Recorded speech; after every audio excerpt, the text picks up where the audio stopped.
There is a question I have been thinking about it for 10 years, why the universe exists. If there is a creator in this world, what was his purpose to create the entire universe? Is it to experience the thrill of creation, or something else? Next, I will use 6 inferences to break down and answer this question step by step. First, let me clarify. What we are talking about today are all my personal speculations, without scientific evidence, for reference only. Don't take it too seriously. We all know that the Big Bang is the beginning of the universe. The universe expanded from a tiny point. Time, space, matter, and energy were all created at that moment.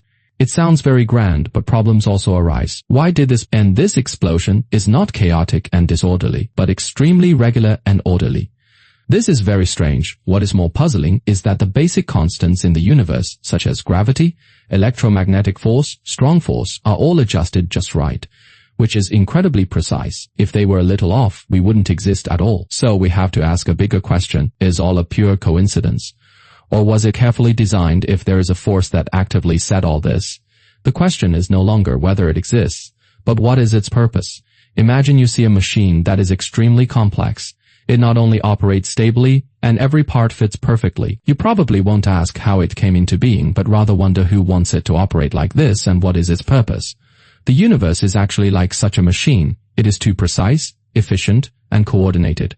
Precise to the point of doubt that it is not naturally formed, but was manually adjusted by some higher existence. Manually adjusted. If we temporarily accept this assumption, the universe is indeed created by some kind of creator. The next question is why this creator did this. So we have to start with his motives to reason. First, he must have the ability beyond our current physical cognition. Otherwise, he couldn't create a self-jian consistent and stable universe system. This shows that he is not just messing around, but made a decision with a purpose. What is he avoiding, or is he pursuing something? If he is already omnipotent, what else does he lack? I guess he may lack someone to play with. It sounds like a lyric. Actually, it is not. I'm reasoning seriously. If the creator is the only one, omniscient, omnipotent, and infinite, then he can't get any feedback from the outside. It feels like an infinitely powerful consciousness trapped in a space with no reference. You never know if you really exist. So he might have made a choice to create others, but this other cannot just be a docile puppet. He didn't want to create something completely controlled. That would just be a different kind of loneliness. What he really needs is unpredictability, an awareness structure that can deny his existence. So he created the universe not to create a group of loyal believers, but to create beings who can deny his existence. They don't need to worship, or obey, or even question, refuse, or rebel. Only in this way can he experience true interaction. From this perspective, the complexity of the universe is not just some technical settings, but to build a complex enough stage so that consciousness can grow and evolve freely, and eventually become independent enough. So, we can draw the first inference that the Creator created the universe not to show off his greatness to anyone, but to create a group of that cannot believe in him. This is a way for him to fight against loneliness, and an extreme way to find others. He is not creating things, but creating free beings. But if the universe was designed by some existence, the next question will arise. Why does he keep hiding an existence that can build the entire universe system? Theoretically, he could easily on any planet to carve "I'm here," right? He could even use a black hole as a signature, hide passwords in the basic constants, even on the timeline arrange several miracles that completely subvert the laws of nature. But he didn't. Not only did he not leave any clear evidence, but he didn't even take the initiative to communicate. He chose to be silent. Complete silence. Does this mean he doesn't exist at all? Maybe. But if we assume he does exist, then this silence cannot be accidental. It is more likely that he did it intentionally. So what is he avoiding? And what is he protecting? This leads to the second inference. Hiding itself may be part of the system. If you design a system to let the consciousness develop freely and gradually evolve their own cognitive thinking and values, and even develop an attitude of no interest or even hostility, the last thing you can do is to interfere. As long as you show up, even if it is just a little hint, it may cause the entire system to collapse. All choices are no longer free choices, but responses to your existence. All resistance will become a joke. Everything you've carefully arranged will only be a script written by yourself. What is the point of living? In fact, we are not unfamiliar with this feeling. Just like when you play games, the most immersive moments are often not the most shocking moments of the screen. But when you really think that you made those decisions yourself, but being led by the system. So we can draw a second inference. The Creator's invisibility is not because of absence, but a part of his design. He must hide and keep the whole system closed so that those fragmented consciousnesses really think they are living independently. The more he wants you to be free, the less he can tell you that he is. This is the highest level of non-Jian intervention. It is not that he is not present, but that he shouldn't be there. But this brings about a paradoxical situation. The more we can't prove his existence, the more likely it is that he really exists. Because if his goal is to make you a truly free consciousness, the most he should do is to completely disappear from your world. It is not that he doesn't want to be found by you, but he knows you must get there on your own. So far, we assume that the Creator created the universe is to break loneliness, to create those complex and free consciousness bodies. The reason why he hides is to not interfere with the natural operation of the system. But there is a key question that we have not answered. What exactly these created consciousnesses are? The traditional view is that we were created and exist independently of the Creator. But this understanding actually hides a premise that there is a clear boundary between the Creator. There is a clear boundary. But once we discuss consciousness instead of matter, things are not that simple. Consciousness is not like stone or energy. We still can't figure out what consciousness is. It has no mass, nor has a position coordinate, nor can it be measured externally. The only thing we can feel it is ourselves. And this means a possibility. If the Creator itself is an entity of consciousness, what he creates is not external consciousness, but an extension of himself. In other words, we may not have been created by him, but a part of himself. Just like a drop of water splitting into countless droplets, or a mirror shattering into countless pieces. Every individual consciousness may just be a slice of that overall consciousness. A small self temporarily isolated and packaged. It sounds very mysterious.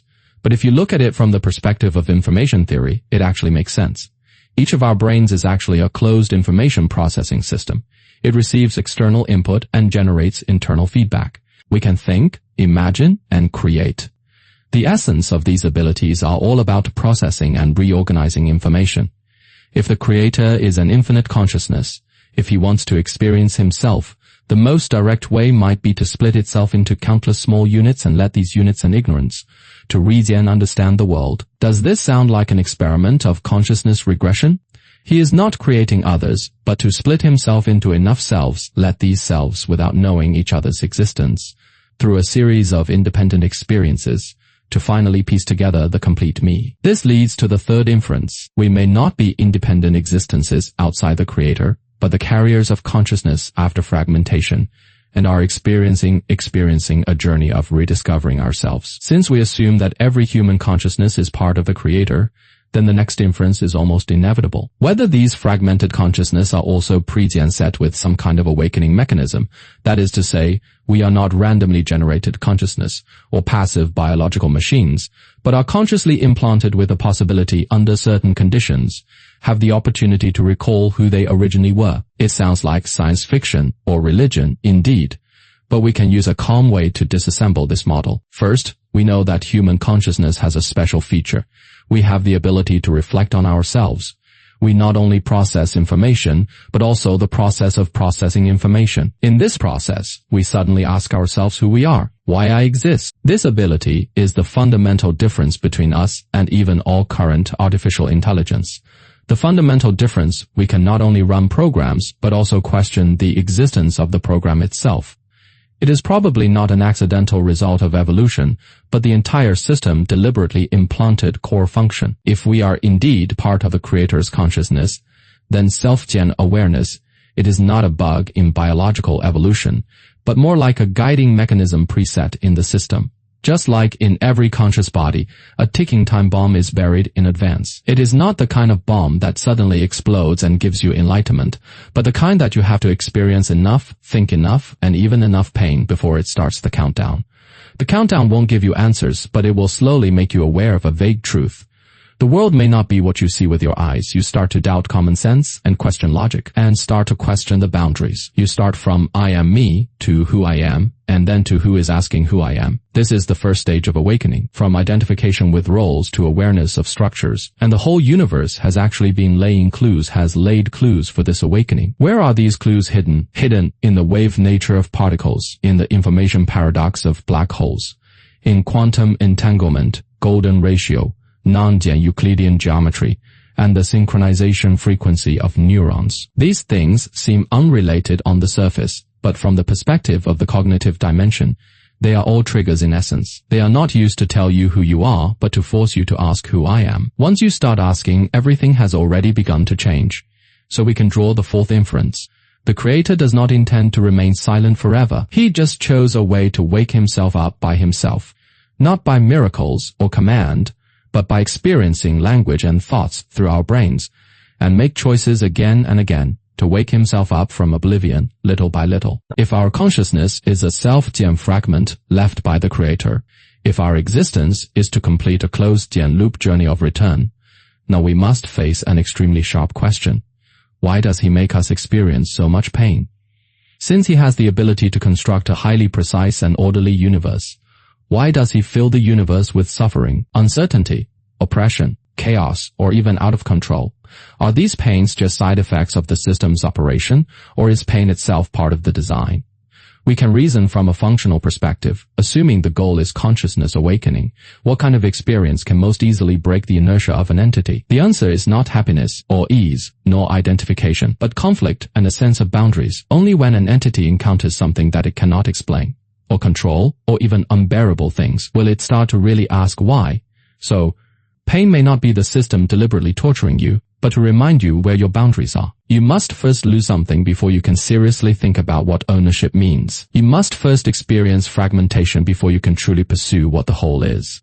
You must feel lonely before you start to recall who you are. Every time we experience a lack of understanding may not be a flaw in the system, but a triggering mechanism. They are designed as reflection carriers to activate the dormant consciousness. It is not to justify the pain itself, but to point out a possibility. The Creator doesn't want us to be happy. He wants us to be real and true consciousness growth. It is not destined to be a smooth upward curve. It is more like a spiral path of chaos, failure, confusion, anger, and confusion. Intertwined spiral path. It is in such instability that we slowly piece together the answer to who I am. Thus, we can draw the fifth inference. Pain is not a flaw in the system, but a prerequisite for awakening. It is not a bug outside the design, but when consciousness returns inward that we must go through. Reviewing the previous reasoning, we mentioned a possibility. We are fragments of the Creator's consciousness, designed to eventually awaken. And the reason why this process is full of pain and chaos, because challenges are necessary for awakening. But the question is, what happens after awakening, and what is the meaning, and what is the purpose? These questions sound like philosophy. They are actually a natural extension of the entire system structure, because if the Creator let us exist just to remember who He is, then this cosmic drama would be too long. If it is just for you to remember, He could have just left you a memo on your forehead. Why be so complicated, obviously? His goal is not for you to remember, but to see what you will do next. The real goal is probably not to remember, but to participate.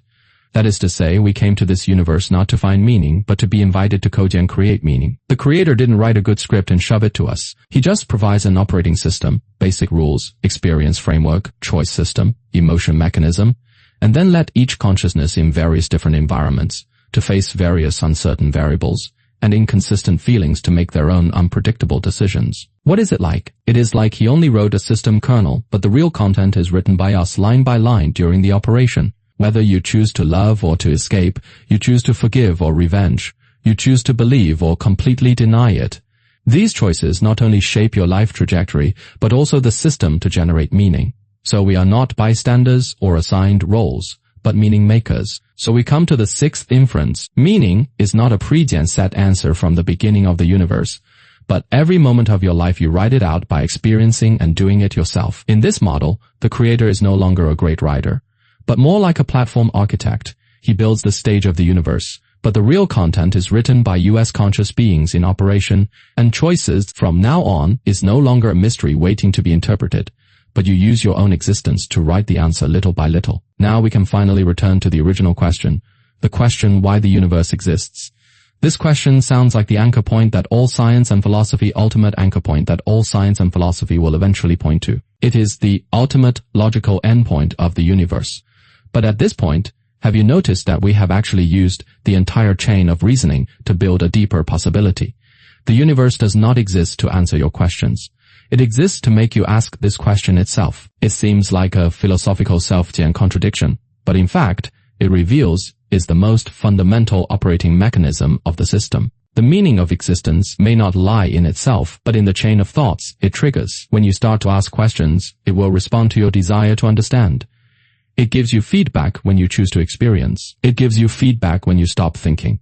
He will also fall silent. This is not the kind of setting where God responds to humans, but a deeper and more subtle interaction mechanism. The universe, it is not a test paper with answers already written, but a question generator that is dynamically generated. And you are not his student, or a believer, or a bystander, who looks up to him. You are his code-gen designer. The purpose of his existence is not to tell you the meaning, but to let you create meaning and make himself meaningful. From this perspective, if there is a creator, he may not be the silent judge sitting on the throne, but the one in the depths of your mind gently turning the first gear of consciousness. You are not the answer, he wrote, but a question thrown into the void. He is waiting to hear how you will answer. So why does the universe exist? Maybe it wasn't born because of an answer, but because he wants to know if it exists, how you would respond to him.